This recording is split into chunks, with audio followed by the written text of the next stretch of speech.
What is happening, guys? Welcome back to the FUT Tiers Podcast with myself, LAJS. There goes the whiteboard. There's also our regular co-hosts in Mersgoth and B-Rad. How are we all doing today? Doing pretty good. I'm doing good. I'm happy with some things that happened over the weekend, but we won't really touch that. No, we won't for obvious reasons. It's a good thing I'm hosting, I'll say. But we'll just crack straight into talking of sort of things that we don't really want to discuss. We're back on Team 2 this time of FUT Centurions. Another little stop on the way to getting to Team of the Year. I mean, I'm putting my fodder into this because I'm not really fussed. I know you guys are pack saving, so you're not really likely to get any of these. But there are some interesting cards that have come out. An Ibra that no one was really expecting. Well, they were expecting. And it didn't instantly come out on the team. So everyone panicked. And then EA released him anyway. So that Ibrahimovic is the jewel in the crown, as it always is. When he gets released, 2.9 million. I mean, I'd love to be able to pack that. I've seen a few people do so. But have you packed any of these cards, or have you been full pack saving? No, I'm not full pack saving. I'm literally I'm just saving like rating capped ones. So pretty much anything that's 81 rated or higher as a pack. So I have been opening like my marquee matchups, for instance, and things and that. As to whether I've packed one or not, I can't remember. That's exactly what's going through my head. I'm checking my club. I've got a player, but I don't know if that's Team 1 or Team 2. What's the name of the player? I'll help you out. Salamakers is in Team 2, yes. There you go. I packed a Team 2 one. Yeah, I'm packed to Team 2. And I Brad, can is yours confirm, perchance no. Baragi?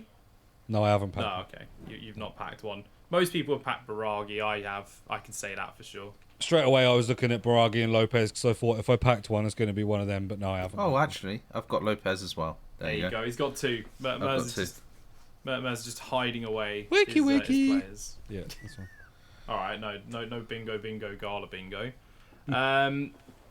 They've gone fairly. There's a few sort of same players we see from prior promos. There's Fred, who previously had his out of position. Azpilicueta's got a centre back card again. I mean, that's not really a thing with FIFA, but it normally is. We remember those centre back Asby cards, and I used to love them personally. Highlights include a Verratti that costs 530k, which 4-star, 5-star. So I thought it'd be 5-star skills for that price. I don't know why. Yeah, Salah's also returned from out of positions, so out of positions or out of ideas, we'll find out. Marco Reus, I packed this card. I can safely say I do enjoy this card when I've used it. But it's also got an homage to his right mid sort of silver stars from last FIFA, and you know back in the olden days when he used to be left mid. So it's not even got the left mid version. They've stuck to the right mid that they had him at when he's proper young in his career. Yeah, I mean, so like there's a very direct comparison to FUT captains apparently. I think quite several of these have had FUT captains last year. It would make sense. It's sort of a similar style of promo. FUT captains being obviously club captains, Centurions being people that have made a load of appearances, which would normally involve a captain. So it makes sense in that regard. Some of the sort of more, the rest of them, the likes of Aspas, Berardi, Tadic, which is a card I look forward to trying. Palwar's a centre-back with pace in the Ligue 1 because we need more of them. Although it is quite a nice upgrade from his 37 pace he previously had, so at least it's a different name. What are overall thoughts on this team? Just stuff to sort of see us through to Team of the Year, or anything you're really actually keeping your eye out for here? You know that there's been a recent inform that has come out which has taken my eye. So what I'm actually looking at now is that Salamakers, because there's quite a nice amount of new Belgian cards in the game. And he actually, I know he's 85 rated and may well be easy to pack. He's only 16k. But with 90 pace, 89 dribbling, 85 passing, he's explosive. He's 4-star, 4-star. He's high. He looks very, very good. And I think a lot of these cards do that. They kind of look really good, but then they're 16k, and you think, if I put a different name in there and a different nation and it was someone else, this card would probably be 200k. Might well be the case. But the hybridizing through, say, if you had Teo Hernandez or Giroud or Tomori, and then you played this guy, then you played a Pender, then I think there was like a Belgian left mid in the French league. I think you could get like a nice Belgian hybrid going here. And for me, like anyone that got that Appender card in their Reds or has got that untradeable inform, like he is insane. The thing is, you mentioned a great point with AC Milan here. Have EA signed like an exclusive deal with AC Milan or something? Because let's just go through the names in recent times. We'll get onto it eventually, but there's a Showdown Origi that's currently out, so that's one. Yep. Ibrahimovic, Belgian. 2. Belgian as well. He's Belgian. Yeah, but no, I'm getting on the point of just AC Milan being given card after card after card. Yeah. So Ibrahimovic is 2, Calabria 3, Salamanca's 4. Last week we had Rebic. Yep. We're getting an overload of AC Milan players at this point. Mm-hmm. Like we normally say, it's the same old players. It's now the same old team. Yeah. That's our problem we've got. And well, I think the guy in creative is now Italian rather than from Birmingham. Or maybe he's got like some Italian roots or something. And maybe because it seems there's a few Italians in there generally. Berardi, Verratti. You've got Radu's card, which that's Serie A, I guess. Yeah. Move over to last week. You got Bastoni. It's quite a lot. It is quite a lot of Serie A. Serie A getting a lot of love at the moment, but specifically AC Milan are getting a huge amount of love. Yeah. From EA. The only other card in this that like kind of intrigues me, and maybe like if I had a draft or something, I'd try him to see what he's like, is the Palois card. Palois, yeah. Because obviously he's kind of like been a meme really on FIFA in being like one of the slowest centre backs in the game, and they've given him 80 pace, and then actually the rest of his defensive stats look insane. Like, so it makes you think like, is his body type still going to stop him from being usable, or does this sort it out? I did notice that his like balance is maybe like 75 and his agility is not great, but obviously you can change them ever so slightly with your chem styles. But yeah, You're not really looking to do that on defender though. You're looking for just shadow or anchor really normally. Yeah, but the other thing is with centre backs, anything over 70, I think, is very good for balance and agility. So he's got 75 agility, 70 balance. Yeah, that's it. Yeah, I think that's perfectly fine. It's not quite the bad levels of Mr. Tumble, shall we say? Yeah, I'm intrigued by him, is what I would say. Mers, any of these catch your eye? I know there's someone you're going to have to, or you already, I assume, have done a review on in the showdowns. But is there anyone that sort of catches your eye out of this team? Well, I haven't actually done a review on the showdown. But in terms of for just who he is and for previous FIFAs, Royce, as I've always had that connection with a couple of German players. I would say Aspas, just to try to see what he's like. Because I know I can be a bit iffy with his cards. I know I've tried out informs in the past with him and never quite seemed to get on with him. I mean, I think that's because his cards are iffy. I never got on with him. Generally, every card he's had, I would say I've tried most of them, and yes, they aren't good. So it seems a little bit of a wasted one to me. But yeah, until you try them out, I suppose. There's no sort of telling, but I mean, a wasted one's harsh. I mean, he spent an absolute eternity at Celta Vigo, so it makes sense. It makes sense. He's explosive. He's 90 dribbling, 90 shooting, 87 pace. For me, I feel limited when I don't have 4-star skills. They didn't upgrade it. He's still 3-star skills. Yeah, it's another drawback. I feel this could have actually been. If I see 4-star skills, I give it a try. Like I'll at least take it for a spin. But I normally don't get on with him, to say the least. Another Gunter card, like it's his first one of the year, but last year he had about 2 or 3. Yes, he did. Promos or rewards. He is a fan favourite. He is. They do love him. Freiburg are having a great season, to be fair. I think they're second behind Bayern. Could be wrong. I don't think the league's when I restarted checked yet. the table, they were. So I don't think the league's restarted after Christmas still yet. I think that's this coming week. So makes sense that they're still second. The SBCs being Radu and Alex Fernandez so far, alongside your boy Declan Rice.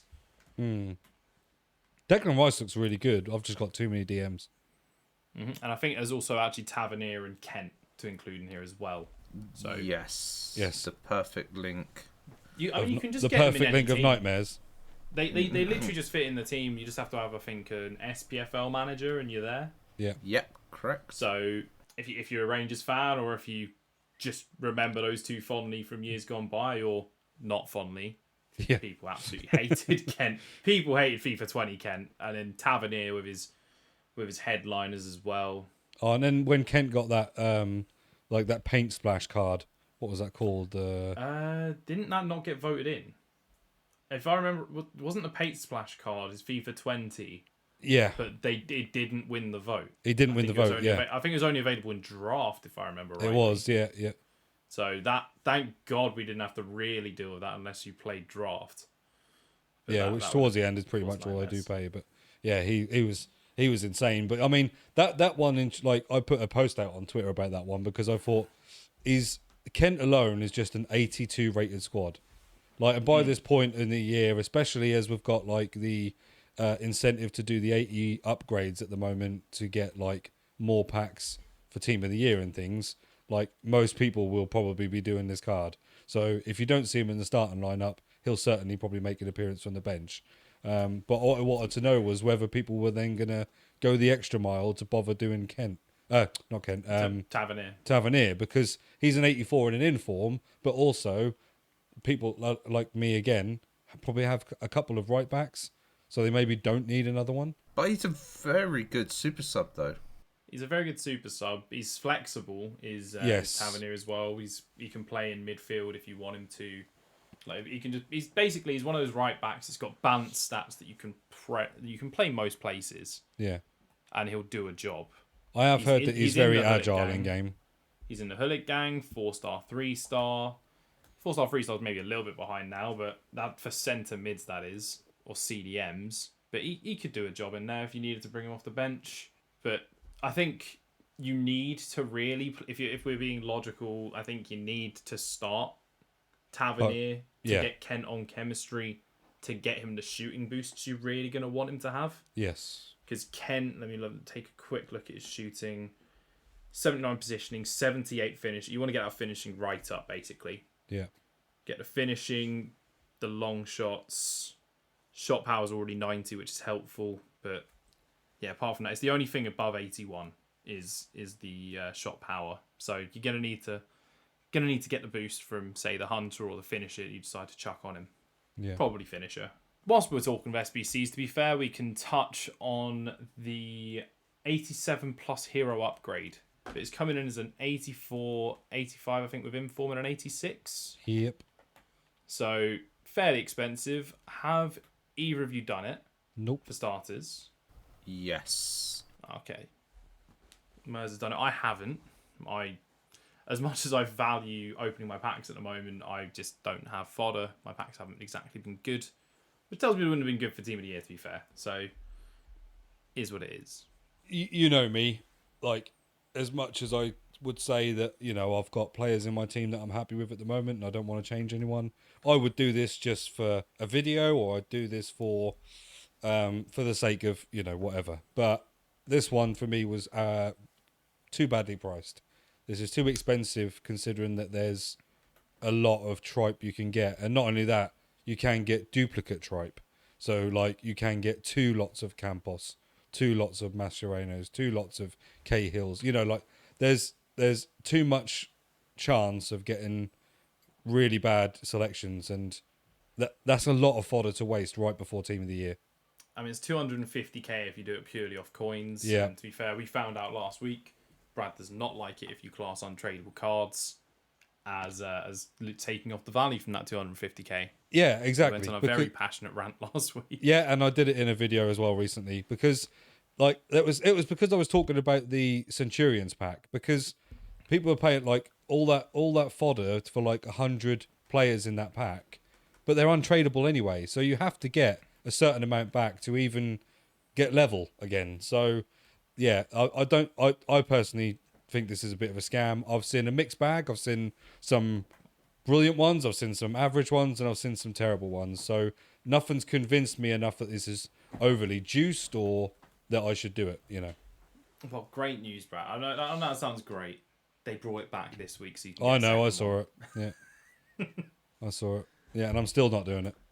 So, Mers, do you want to disclose who you got from your one? Or Yeah, I got free 3 dupes. I got 3 dupes, basically. So that was the worst possible situation. The best player was World Cup hero Dirk Kuyt. So Nice.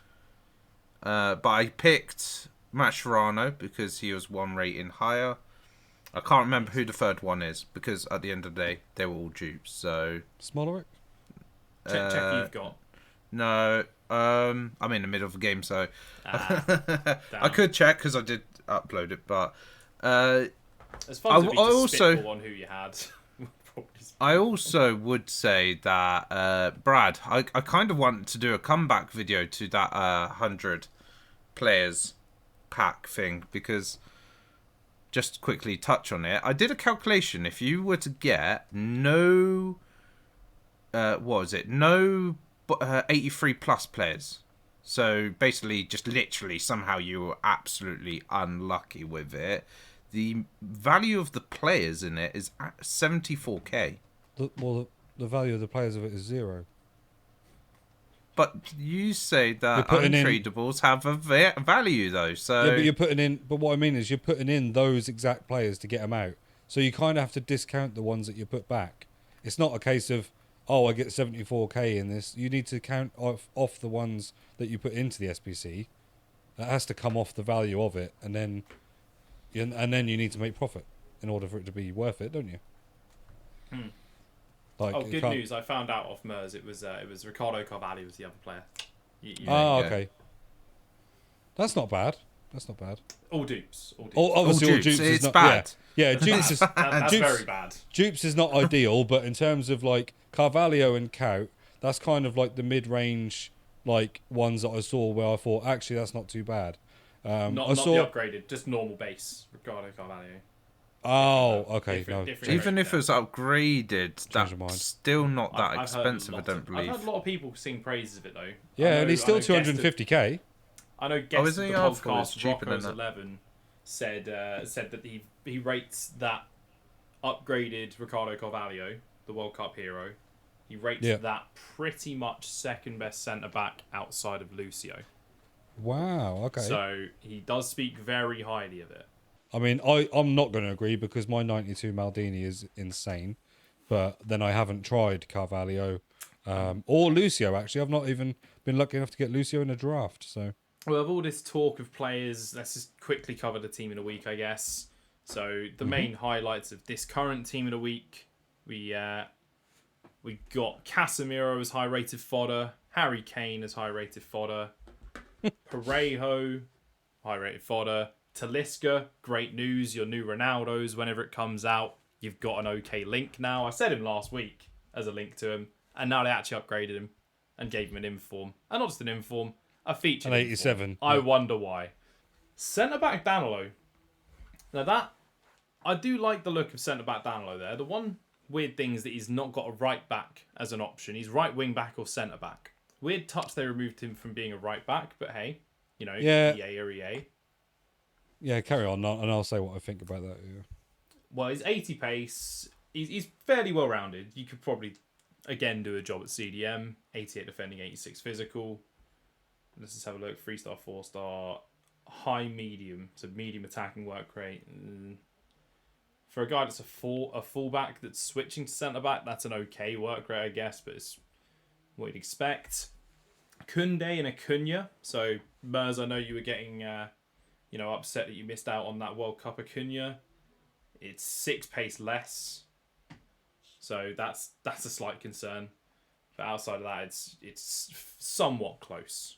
I'm just waiting for them to do the year in review player pick or whatever it is.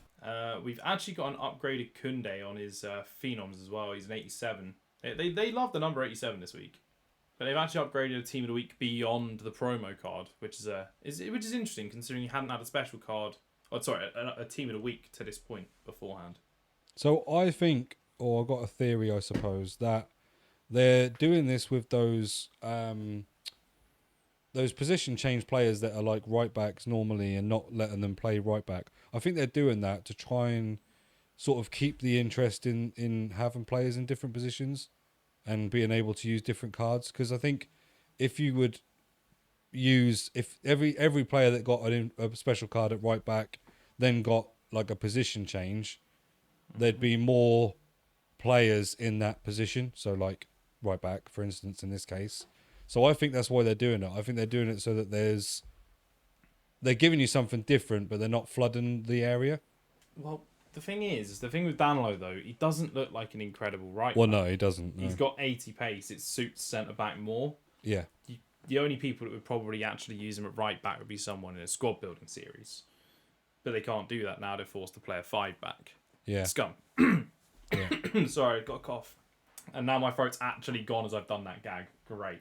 And that is the only time I've seen people talk down about it is when they're trying to do a series where they want to let a player go under the radar, is not being able to use players like that. So, yeah. Sorloth getting a second inform going up to 87, so 84 to 87 being the leap. Obviously, saw a lot of use during lengthy gameplay. We're saying that we're thinking lengthy's starting to make a comeback. That pace is not quite as important based off of a certain update that's happened. So 93 physical, 91 pace, lengthy, 86 shooting, right up some people's streets. If it is the change people think is happening, Yeah. might see Sorloth back on the scene. Unfortunately, I've done this in a week where he's not going to have Ireland Team of the Year. No. But People would see the inform first. yeah, for that exact reason though, I don't get me wrong, I'm not like B-Rad trading or anything, but I have invested in some Sorloth, and likewise for the same reason as you just said, I am investing in some Taliskas, because I just got a feeling that when Haaland gets his Team of the Year and Ronaldo gets his release card, those prices have got to be more than 20k. If not, the sheer fact that SBCs like that are going to need informs, they're 87 rated. 20k for me for an 87 rated inform at the moment is cheap. Yeah, I mean, to be fair, we've got to brace ourselves for when these Ronaldos come out for that Talisca, because it's not just Talisca that's going to fly. Al Warren's going to soar again. Yeah. You're going to have maybe Al Jabba's World Cup card rise as well. Who knows? Yeah, I can't afford to invest in Al Warren. No, of course not. I'm assuming he's already shot up. I think that's pretty much all the Team of the Week we need to touch on. There's some lowdown cards. There's Abraham for Fodder, Shah, and a lower rated Benacer, so no one's really too fussed. So then we mentioned the update. Let's take a quick look through those pitch notes. I've got them here. We'll sort of skim through sort of some of the important stuff. So we're going to skip over this view help button. So the radar at the bottom of the screen disappearing. I'm glad that that's not happening. That wound me up so much because I'd look for a pass available on the little menu at the bottom. Yeah. See if someone's making a run or something like that. Playing without that's like a handicap. Yeah. Certain people don't use it and that won't affect them at all. Fair enough. Definitely affected me in some games. Heck, Joe, I'm really weird. I find that just losing any part of the HUD sort of throws me off a little bit if I see the name in the bottom right is gone. Yeah, the score line not being there or something. Yeah. Score. I don't think I've had the scoreline not be there. It's distracting. It is distracting. You almost like feels like something's amiss. Like something's up. Yeah. And you're like, yeah. It's like when someone tells you not to think of something, you can't not think of it. It's exactly that. When it's up there, you're like, I don't want to look at it because I need to pay attention, but now I can't stop looking at it. Is it going to change? No, it hasn't. What's going on? And it is. It becomes an obsession. Yeah, I agree with especially with the names disappearing, especially for the opposition players, because I use that to tell if they're doing constant pressure, how much energy they've got and stuff like that, to see just like, oh, is that latest stage of the game going to be really easy or something? Mm-hmm. Well, in this case, it's only addressed the radar of the pitch, so I don't think it's actually addressed anything with the other two. So far, I haven't seen the score go missing.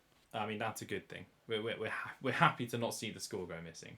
But it seems like the main first part of this is just buffing constant pressure a bit more.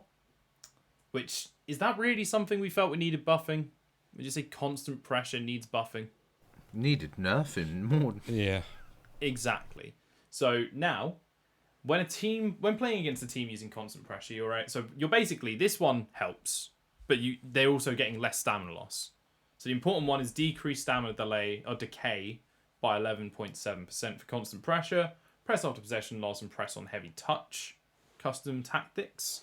But I guess to make up for that, when playing against a team using constant pressure, your AI teammates will attempt to more actively provide shorter passing options. So you don't have to take as many risks. You can try and get the ball short and beat the press. When a computer-controlled defending player applies constant pressure to the ball carrier but does not win the ball back, they take longer to track back. Interesting. Has no impact on human-controlled players, though. So we love that it doesn't impact human-controlled players. Because, God, we love it when sort of there's an invisible wall or something stopping us getting back to the ball. In some cases, ball carriers are more likely to maintain possession of the ball when pressured from behind by a player. So basically, with what Mers used as an example last week of Insigne folding like a deck chair as soon as someone touches him. I mean, that's probably a poor example, but it's going to happen less to stronger players. They'll be able to hold that off more, is what I would see that as. Shrug them off or hold them up, yeah. They've also addressed the following issues. When chasing lofted through passes, defenders could incorrectly slow down at times. Yep. Good. That's something that needed addressing. We really don't need lob through balls to be even more OP. So that's a nice little chink in the armor. Everyone does them. Oh, I do. If you're not doing it, then you're basically just missing out. Addressed further instances of the ball unintentionally falling back to the attacking player after the defender makes a tackle. Lies. That definitely happened to me a bunch this weekend league. So I'm not hearing that one. They've not done it enough. During kickoffs, teams with a high defensive line could push up too closely to the centre of the pitch. I do like to play with a high line, so that's... Yeah, I've definitely been beaten like off of kickoffs a lot. So that... I didn't really notice it this weekend league, so maybe that is a step in the right direction. Maybe that was part of the reason. In some cases, using player lock when playing with customized controls could result in unwanted requests being performed. Interesting. Bit of a mouthful, but I mean, I don't use player lock, but if you ask for a cross, I guess sometimes it will shoot, who knows. Or if you don't even ask for something, it will just go, hey, here's a pass. Or if it's just like, I've had the ball for too long now, I'm going to do this. When locking to a player without the ball, the CPU ball carrier could perform an unwanted skill move or passes. I mean, that basically sounds like the same thing as before, right? It does, Unwanted requests. It's they're literally just the same thing. They're padding. Damn it, EA, you're padding. Address instances of some animations not playing correctly when there's physical contact between two players. Yeah, so one of mine was I got shoved and the guy ended up in probably about row H. Yeah, went absolutely flying. Only row H? I couldn't see it from where I was, my settings on my camera, but I would estimate, given his size and weight, that it was probably H. Oh, damn, must be a lengthy player. Yeah, it was, yeah. Mers's favourite one, and this is something me and him both mentioned a lot, in some cases, a quick free kick could not be taken and transitioned into a traditional free kick. Lies, it was never in some cases, it was in all cases. Yeah. Drop us down in the comments if you ever noticed a quick free kick before this. Pre-patch. Because none of us can recall one. So not one. Sometimes a semi-assisted through pass could incorrectly be hit out of play. Yeah, I noticed that before. Yeah. Removed heading animations that could unnecessarily occur when a player was requested to perform a header but was not in contention for the ball. Interesting.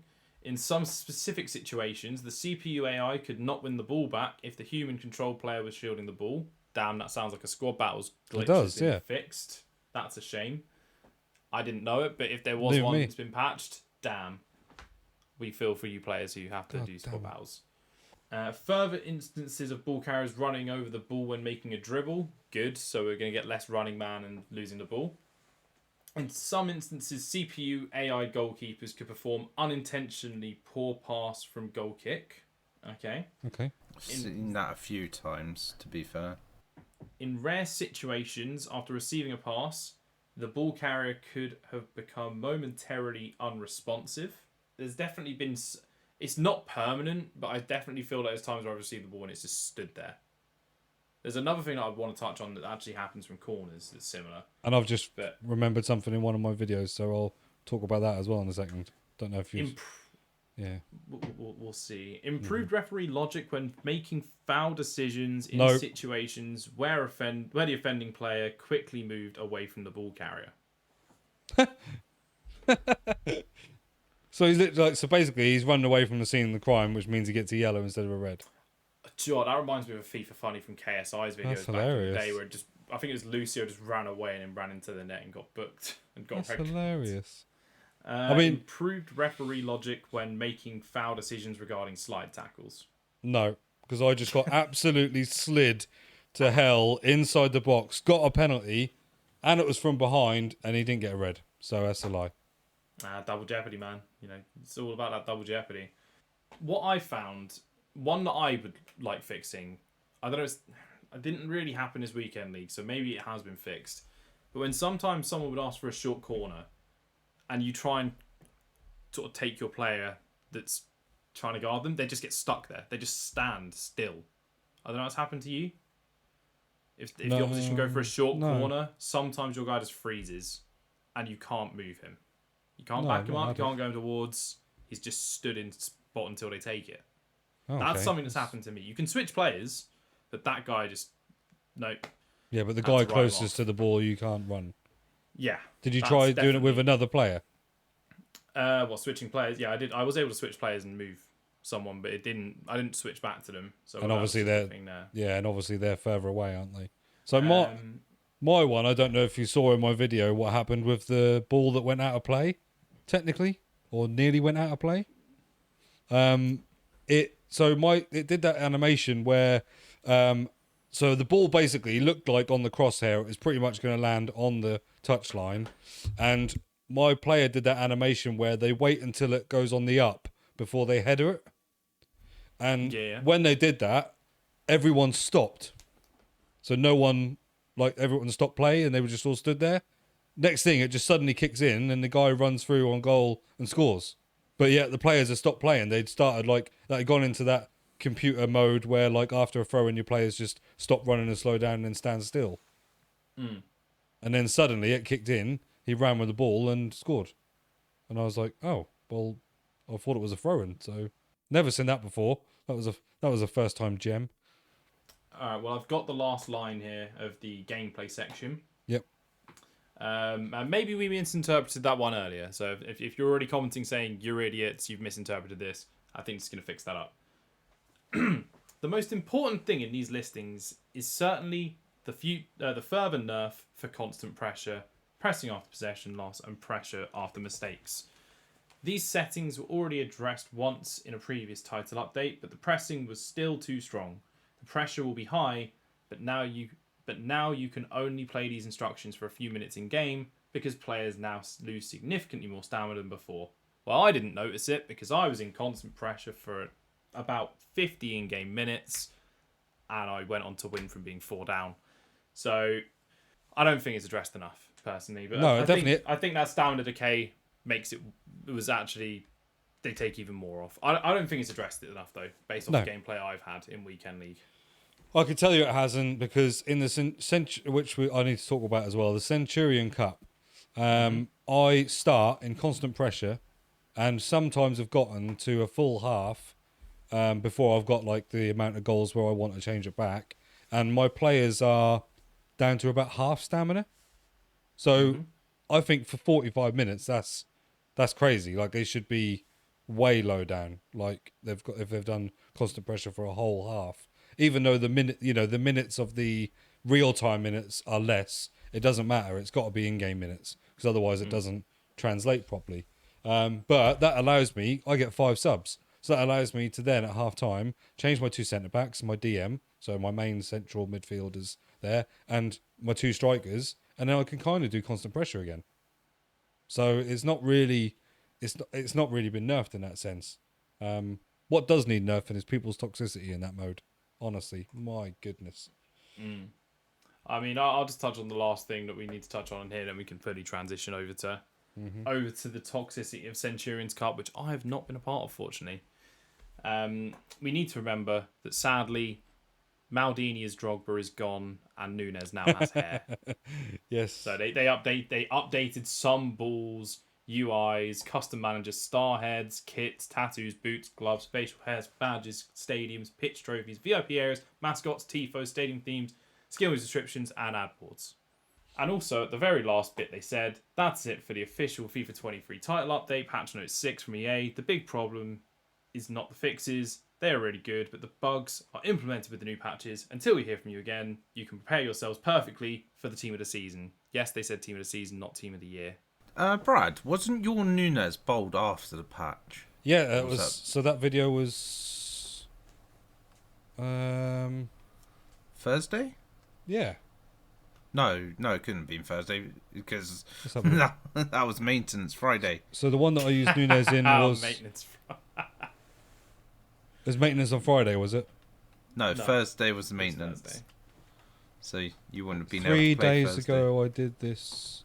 No, no, I don't. I think I recorded this on the Wednesday, so it was 2 days before. There you go. That's why he has no hair. They did fix it. Oh no, he was very bald, very bald. He was very, very bald, but now he has hair. So, back to Brad with the toxicity in the Centurions Cup and how minutes are wrong and everything. Everyone hates it, but they don't. The main aim is obviously to win the games, isn't it? So you've got like your I think you have to get 10 wins. So but there is still a caveat of it that is play for. So regardless of whether you lose or you're losing and you want to quit out, at some point you are going to have to play 4 games all the way to the end, regardless of the result. Obviously, if you get ahead and the other person quits out, job done, happy days. What I found is people are encouraging it or trying to encourage it because they're celebrating a lot, like over celebrating. Like to me, if you are, for me, it works the other way. If I'm gonna start, like say, score 2 or 3 goals, like I say, I do constant pressure. So quite often I've gone 2 or 3-0 up in about 15, 20 minutes in game minutes.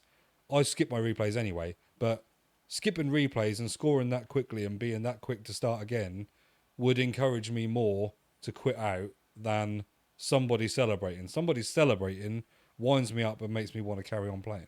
I've hardly had anybody who's done that. Pretty much everybody is over celebrating. Oh, I mean, I've only had a couple of instances of that, but it feels like just normal to me. I mean, you don't have celebrations turned on, do you, Maz? That's on my Arsenal past and present. That's the one. I was about to say, I know I saw on one of them that you weren't. Yeah, But on my yeah, main I okay. still do, but which is where I'm playing the Centurions Cup. And as I said, I've yet to really play in the mode, so I'm sort of saving this for when I really, really hate myself. Yeah. When you've just lost a really like a FUT Champs game you should have won, then this is the time. Oh, I mean, I missed that opportunity this weekend then, from the sounds of it. But I think that's all we've got time for, unless there's something I'm blatantly forgetting. Other than maybe we could discuss what we want to change in the gameplay for the next update, because I know for sure I've got a few things. Go on, Go then. on, Maz, take the floor.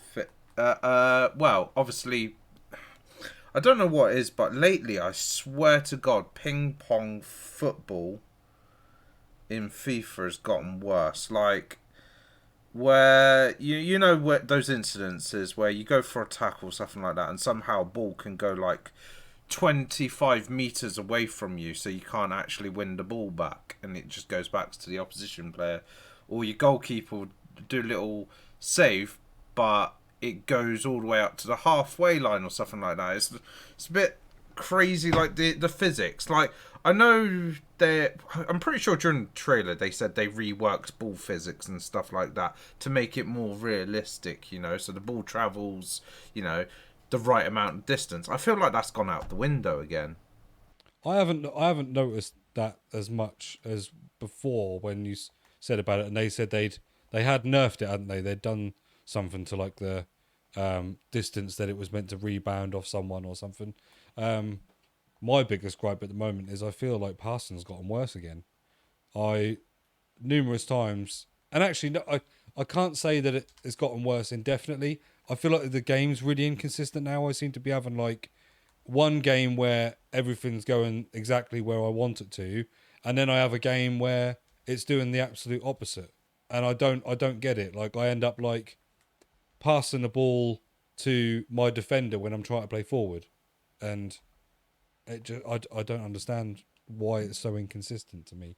I don't know whether it's like a leveling playing field and the person that I'm playing has a different skill rating or something in rivals, even though where I'm saying I've noticed it most is Centurions Cup actually.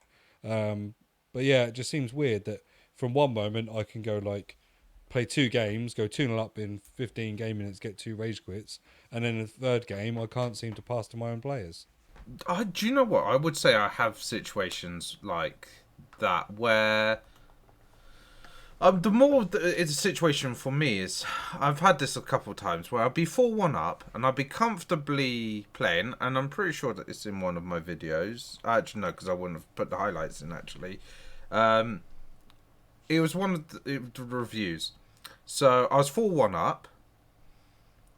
About 60th minute onwards, I just couldn't do anything. I just like struggling to like get passes going, attacks going, and it was just all the opposition, and they ended up clawing it back to 4-4, and that's happening quite a lot. Yeah, I mean, like again, it's another thing. Like I say about passing is something I feel like I've talked about in a lot of FIFAs. Likewise, I feel like momentum change is something that people have talked about in a lot of FIFAs. I feel like it can't be talked about so much and not be a thing. Like I know people have their cloak and dagger, tinfoil hat, all that sort of thing. Yeah, but I think that those couple of things are taught, and goalkeepers, which we won't get started on because we're so close to like the sort of average time that we would like for a podcast. I don't want to waste another hour talking about goalkeepers because I easily could. And every year we talk about the same thing. So it can't be that it's not a thing because it wouldn't happen every single time. It just seems like it's part of the algorithm.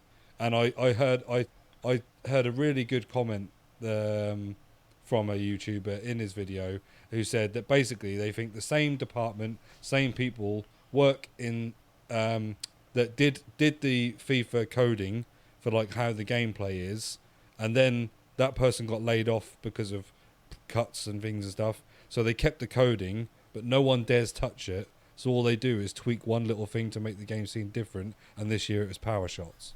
Well, I know they always make claims anyway, pre-release of any FIFA, where they'll say they've reworked this. And I'm pretty sure, again, goalkeepers, I'm pretty sure in the trailer it's like they've reworked goalkeepers. But again, you are right. It always seems to be every year the same goalkeepers are the good goalkeepers. Mm-hmm. And then pretty much everyone else is the bad goalkeepers. Like Van der Sar. Always is a good goalkeeper. Yeah. Always a good goalkeeper in FIFA. Like, surely if they reworked it or something like that, there'll eventually be a point where he is a bad goalkeeper and actually someone like maybe an Edison or something like that is the better goalkeeper because it's more suited to someone who's a bit more speedy or something like that, or a bit more of a sweeper keeper type. But it never seems to be. It always seems to be the same tool. Courtois, Van der Sar, I'll put De Gea in that bracket as well. They're always the ones that are like the top tier goalkeepers that people turn to. The only thing I would say is there does occasionally appear to be one meta goalkeeper. Someone that comes out of the woodwork and is 82 rated but seems to be incredible. I know a couple of years we've had it has been Lafont. I know sometimes before that it's been like Nick Pope, Jack Butland. Like there's always been a meta, but I'm the same as you. I think that there's always certain keepers where you're just like you wouldn't put them in your goal because they're just terrible. For me, one of those Manuel Neuer. I don't like he just seems broken. Like he doesn't. Trapp is my go-to Bundesliga goalkeeper. Yeah, well, I when we had that draft objective with Centurions recently, I think in 2 back-to-back drafts, I got Neuer, and every single shot at him went in because he just like ducked or dived or dipped or dodged or threw a wrench at someone. Yeah, like he was useless. He was useless. Yeah, I mean, to be fair, you know, it's not like someone's done like a not usual goalkeeper review this year and Yeah, you know proved this theory slightly wrong at times. You know, but it's all right. Campos is definitely unusable last year. yeah, But I found. yeah. I a niche agree for with him that. this year. Yeah. So Yeah, there's your sort of niche one. yeah, he's sort of niche, but I think that he's more the niche if we're dealing with one-on-one situations. But I feel like if with the Travellas or something like that, I don't know how many you had to deal with. I mean, everyone was Travellaing every single game Yeah. at that point in FIFA. It was literally they had pre-nerf. He would concede some of them, but he'd still save some of them.